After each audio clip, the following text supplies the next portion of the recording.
Tucked in the Rocky Mountains, Colorado's Stanley Hotel stands as one of the most iconic haunted locations in the world. Famous for inspiring Stephen King's The Shining, this grand hotel is no stranger to ghost stories, unexplained events, and a dark history that haunts its halls to this day. Built in 1909 by Freeland Oscar Stanley, the Stanley Hotel was meant to be a luxurious getaway for wealthy travelers. But over the years, it became notorious for something much more sinister. Guests and staff alike have reported spine-chilling encounters, from flickering lights and mysterious whispers to full-body apparitions that leave visitors terrified.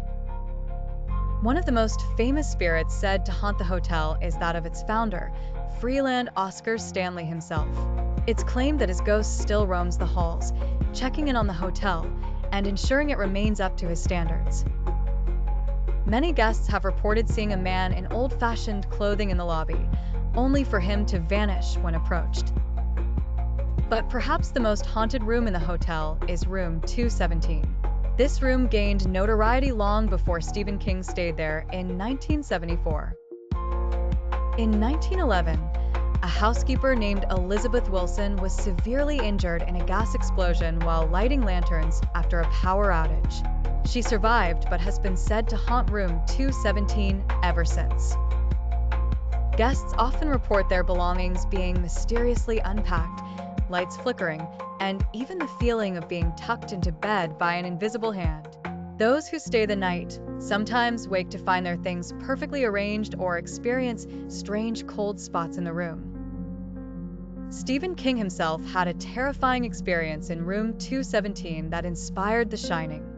During his stay, he had a vivid nightmare of his son being chased through the hotel's endless halls by a possessed fire hose. He woke in a cold sweat and knew instantly that he had the basis for his next novel. King's nightmare was just one of many strange occurrences tied to the Stanley. Room 217 isn't the only hotspot for paranormal activity. Guests who dare to wander the hotel's halls late at night have encountered the ghostly laughter of children echoing through the empty corridors. The fourth floor, in particular, is infamous for this type of activity. Children are often seen running and playing, their laughter disturbing guests who check in expecting a quiet stay. But when guests try to follow the sounds, they're met with nothing but an eerie silence. In the concert hall, employees have reported hearing the faint sounds of piano music late at night, even when the hall is empty. Some say the spirit of Flora Stanley, Freeland's wife, is responsible for the music, as she was an avid pianist in life. Those brave enough to explore the concert hall after dark claim to have seen ghostly figures on the stage, moving in and out of view, as if rehearsing for a performance that never ends. Another infamous spirit haunting the hotel is that of a man named Lord Dunraven, the former owner of the land before the hotel was built.